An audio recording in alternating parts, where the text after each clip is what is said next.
1 Korintus pasal 14. Sekali lagi tentang karunia roh.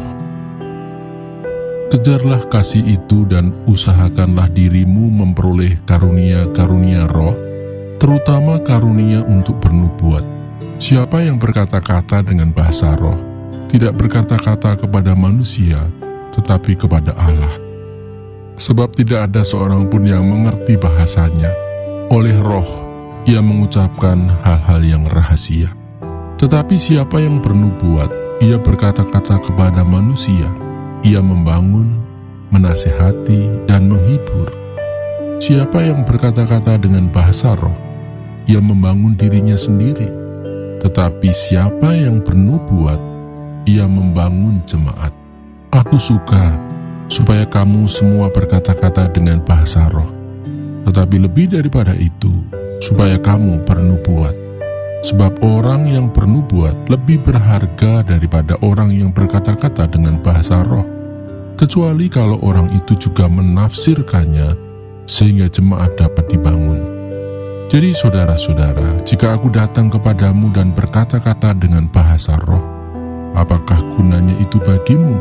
Jika aku tidak menyampaikan kepadamu penyataan Allah atau pengetahuan atau nubuat atau pengajaran, sama halnya dengan alat-alat yang tidak berjiwa, tetapi yang berbunyi seperti seruling dan kecapi.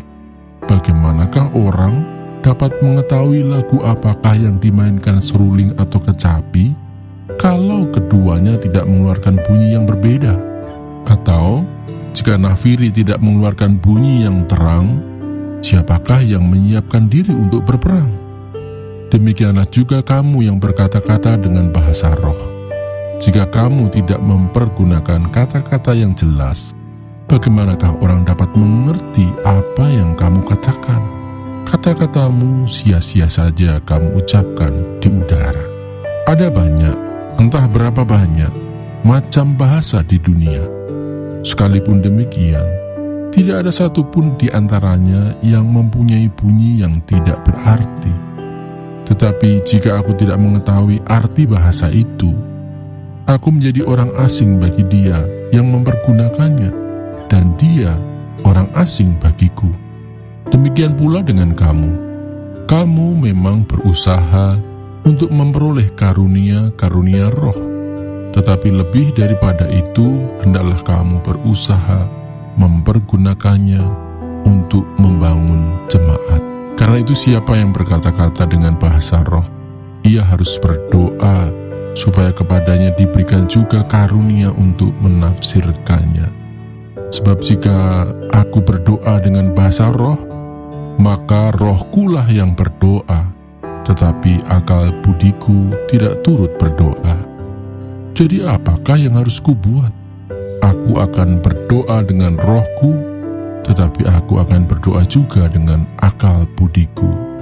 Aku akan menyanyi dan memuji dengan rohku, tetapi aku akan menyanyi dan memuji juga dengan akal budiku. Sebab jika engkau mengucap syukur dengan rohmu saja, bagaimanakah orang biasa yang hadir sebagai pendengar dapat mengatakan amin atas pengucapan syukurmu? Bukankah ia tidak tahu apa yang engkau katakan? Sebab sekalipun pengucapan syukurmu itu sangat baik, tetapi orang lain tidak dibangun olehnya. Aku mengucap syukur kepada Allah bahwa aku berkata-kata dengan bahasa roh lebih daripada kamu semua. Tetapi dalam pertemuan jemaat, aku lebih suka mengucapkan 5 kata yang dapat dimengerti untuk mengajar orang lain juga, daripada beribu-ribu kata dengan bahasa roh. Saudara-saudara, janganlah sama seperti anak-anak dalam pemikiranmu. Jadilah anak-anak dalam kejahatan, tetapi orang dewasa dalam pemikiranmu. Dalam hukum Taurat ada tertulis, oleh orang-orang yang mempunyai bahasa lain dan oleh mulut orang-orang asing, aku akan berbicara kepada bangsa ini.